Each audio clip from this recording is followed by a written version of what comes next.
Call Alexander Burnett to be followed by Kate Forbes. Thank you, Deputy Presiding Officer.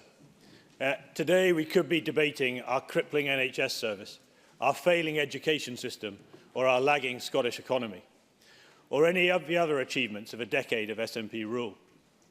Even this morning I was contacted by parents concerned with the closure of their nursery in West Hill. But here we are again, debating a constitutional question we have already answered. But times have changed, cry the SNP. We didn't know about the EU vote in 2014, they say. And so we come to the first of many uncomfortable truths the SNP face.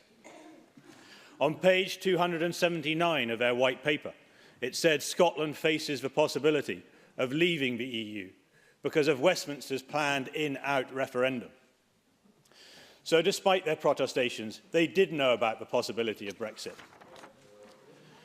Now, the supposed material change is that we have left the European Union. But if that is the case, then it is only thanks to the SNP. Not only did they spend less money campaigning against Brexit than their Glenrothes by-election, but hundreds of thousands of their own supporters voted to leave. And this is the second unfortunate truth of the SNP as they tried to appeal to Remain voters. I will in a second. They are more Eurosceptic than anyone in our Scottish Conservative Party. Both north and south of the border, opposition parties call us the Brexiteers, when the truth is Labour were the largest party to vote to leave in England and the SNP in Scotland. The Conservative Party has done nothing more than facilitate Labour and SNP supporters their democratic right, and we will respect their wish to leave Europe. Oh, John Mason. Sorry, John. I thank the member for giving way. Would you at least accept that the timing of the Brexit referendum was wrong, because it was immediately after this Parliament elections and others, and that prevented all of us in all the parties really getting involved? Alexander Burnett. I don't agree with that point, I'm afraid. But back to 2014, my electoral region, Aberdeenshire, voted overwhelmingly to stay in the UK, also by a majority over 60%.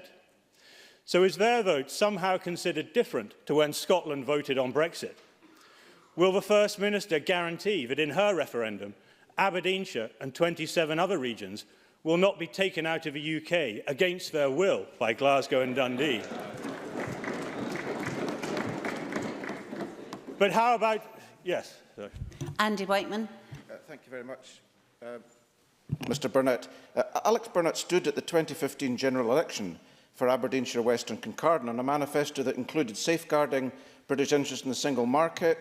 We say yes to the single market. We benefit from the single market. We want to preserve the integrity of the single market. We even want to expand the single market. How's it going? Alexander Burnett. I'm very optimistic it will go as well as it will. Since then, we have had a referendum, and the people have spoken, and now the government of Westminster has to deliver it. But what about another uncomfortable truth, the value of our oil? In 2013, we were told it would fund the SNP's obsession, with Alex Salmond predicting $150 a barrel. Now he sits on Bloomberg saying Scotland only needs oil prices to be at 60. Yet today, oil sits at 51, a price decided by a group of countries in the Middle East. Is this what the SNP mean by taking back control? The fact is that the economic argument was lost with even $100 a barrel. The subsequent collapse in revenues would have been disastrous for an independent Scotland had we voted yes in 2014. And the SNP should realise that this relentless talk of another referendum will only lead to more job cuts and threaten investment in the North Sea. Not my words, but those of respected global energy analyst Wood Mackenzie last Friday. So would the SNP give up the broad shoulders of our United Kingdom that supports our industry with a City deal, 2.3 billion of fiscal reforms and the highest tax cuts ever seen? But the SNP would like us to believe that this is an unpleasant and unneeded union.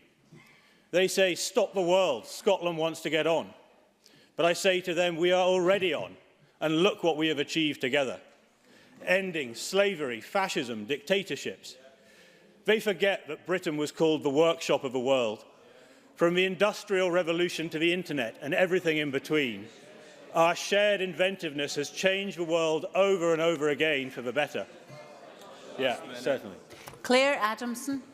I hear what the member is saying, but given that we are living under austerity, people are being left destitute by the Tory government, do those broad shoulders not just seem a little bit slopey? Alexander Burnett, less than a minute left, please, Mr. I note the comment. I think if the people of Scotland have spoken and they have wanted, if they wanted 10 years of seeing austerity, and austerity max is what they will get with another referendum. So why let the facts get in the way of a good grievance? Or as one commentator put it, if the SNP won the lottery, they would moan about the price of a ticket. However, it is not up to the SNP when we have referendums. They are not Scotland. They have no majority and they have no mandate. No, the only reason they will get this through Parliament tonight is down to the Greens, a party which collectively got less constituency votes than I did in Aberdeenshire West. Another party with no mandate for referendum, but who will blindly follow the SNP where directed. So will Mark Ruskell be happy to see the end of renewable energy subsidies funded by consumers across the whole of the UK? Will Ross Greer be happy to see austerity max? Please. Will John Finney be happy to see the end of CFDs for the islands and their wind? Will Alison Johnson be happy to see the end of the Barnett formula? Will Andy Whiteman be happy to give up on localism? You must come to a close, please. Join the euro and send control of our economy to Brussels?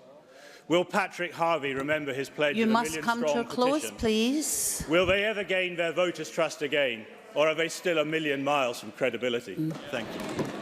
Can I say, when members